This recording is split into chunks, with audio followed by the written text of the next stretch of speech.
Hello. Welcome back to my YouTube channel. And if you're new here, hey, hello, how are you? Welcome to my YouTube channel.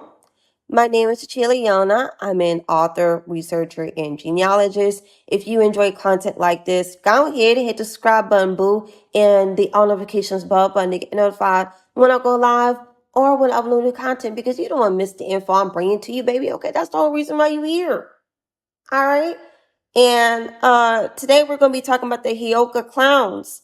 And low key, I used to view myself as one when I was heavily into my spiritual journey. This video was requested, so shout out to the sub that requested me to go over this topic. I hope you enjoy. Now, without further ado, let's get right into it, baby, okay? The sacred clown, also known as the Heyoka, who is a part of the traditions of the Dakota tribes, is regarded as a eccentric figure similar to a shaman who would behave incongruously within the tribe society. Although the major members are required to adhere to stringent rules, Heyoka were given the freedom to express themselves in any way they choose. However, regardless of whether or not a particular topic was off limits, they were permitted to talk during funerals, put their hands in pots, and eat dog food even though it was forbidden. Because they believed that Thunderbird selected them in their dreams, a backward character such as the Heyoka was accepted and praised in the tribe's community. In contrast, the majority of societies, their characters were like a flash of brilliance, like lightning striking the ground. People born under the sign of Hioka are subject to the influence of cosmic paradox, just like those born under the sign of Aquarius, which is ruled by two energies that appear to be in opposition to one another, Saturn and Uranus, that is.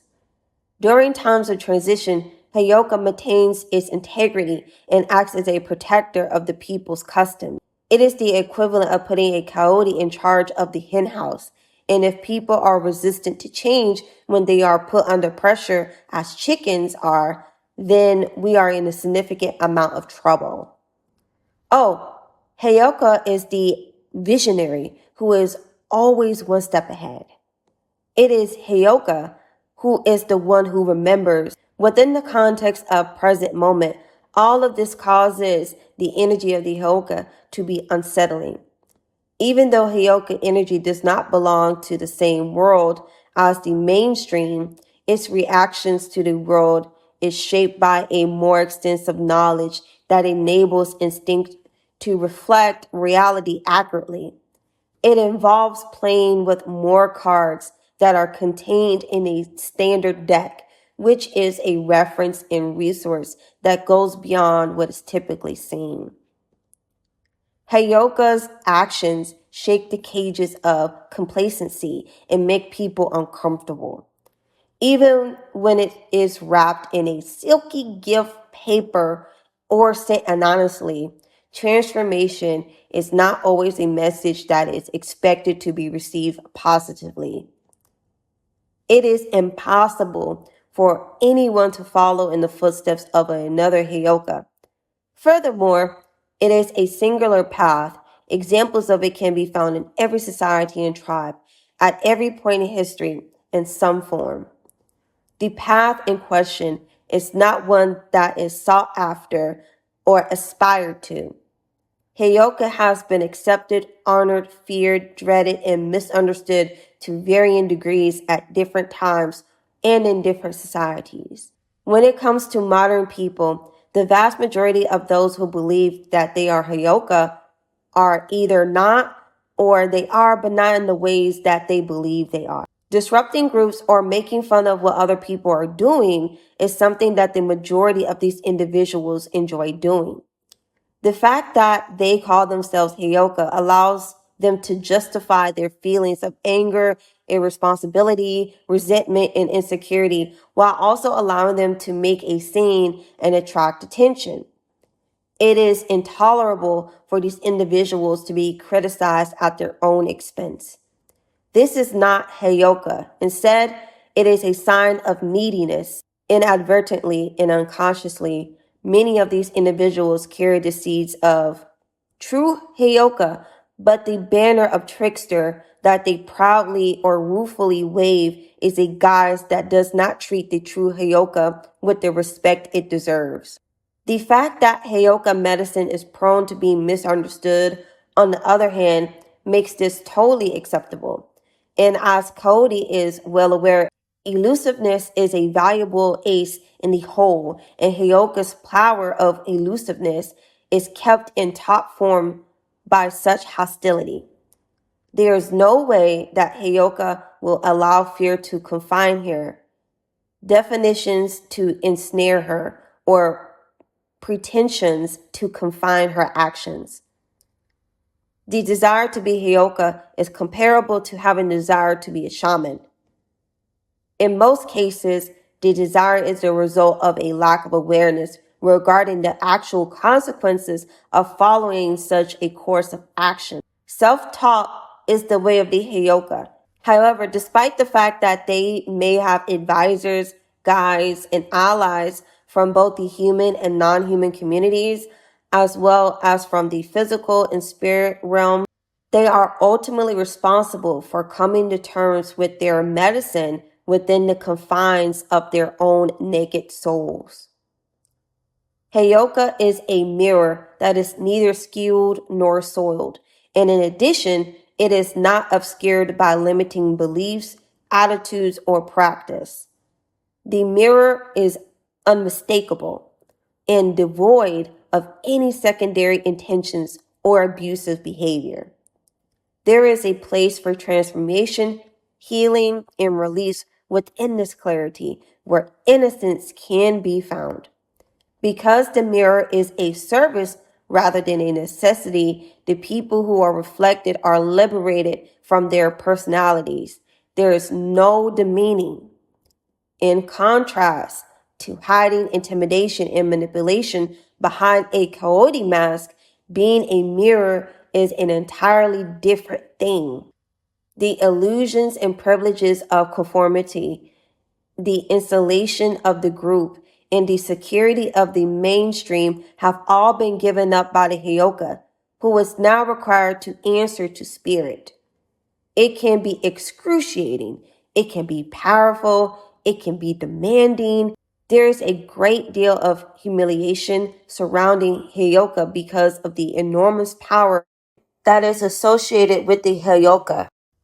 Through the process of inverting or turning things around, one can uncover previously concealed truths and dislodge assumptions. In the light of day, secrets are inevitably exposed. Tension is brought to the surface and utilized to bring about crisis and change. Realizations are sparked from the depths onward. Hioka is not the conductor of these activities. Rather, he is the performer of these activities. It is the wild card, the fool, the X factor, the uncompromised that Heyoka is. Heyoka is very straightforward and is associated with light. However, Heyoka does not make any sense. Those who possess this medicine are unable to forget the sacred dream because it is forbidden to them. They are devoted to the cause. Heyokas, co-shares, false faces, contraries, and other eccentric roles were accepted as essential to the proper functioning of the society in tribal cultures. This was the case even though they were considered unique. In contemporary society, it is frequently a path that is not supported. There is fear among people. This does not constitute an explicit community, nor is there a general agreement regarding the roles that each of us plays in relation to the other. The vision seeker was transformed into a Heyoka as a result of seeing the thunder beings in their dreams, which were both powerful and awesome. It was a ceremony of public humiliation in which the dreamer dressed in rags and acted and talked backwards in a senseless manner, causing the people to laugh at him. They made the dreamer perform the Heyoka ceremony for the benefit of the people, which was an obligation made on the dreamer. A Heyoka, for instance, was attempting to cross a shallow mud puddle when Black Elk told the story of a Heyoka who pretended to determine the depth of a puddle by placing his long, crooked bow on the surface of the water. After that, he measured the situation by standing on the bow on the end and discovered that the puddle was quite deep, with the water being relatively high above his head. It was the general amusement of those who were watching that he dove in and became entangled in the mud. Black Elk elaborated on the significance of these antics, stating, and I quote, "The Heyoka presents the truth of his vision through comic actions. The idea being that the people should be put in a happy, jolly frame of mind before the great truth is presented. When the vision comes from the west, it comes in terror like a thunderstorm. But when the storm of the vision has passed, the whole world is green and happy as a result." In the ceremony of the Hioka, this order is reversed. The creation of the happy frame of the mind in the people preceding the presentation of the truth. End quote. On the other hand, not all Heyoka visions were as intricate and particular as Black Elk's experience was. Numerous rituals in Lakota culture were designed to express the dream experiences of individuals. These rituals included the Heyoka ceremony, which was performed by dreamers of the Wakenyan, sorry if I'm not pronouncing that right, who were associated with the thunder beam, as well as ceremonies for dreamers of the elk and buffalo. When it came to healing, there were certain rituals, the most notable of which were those performed by the bear dreamers who utilized their Wonkin knowledge to treat ailments. What are your thoughts on the Hioka clown? Do you resonate with its traits and character? Do you believe you're a Hioka? Comment your thoughts down below. Thank you for watching, and I'll see you in the next one.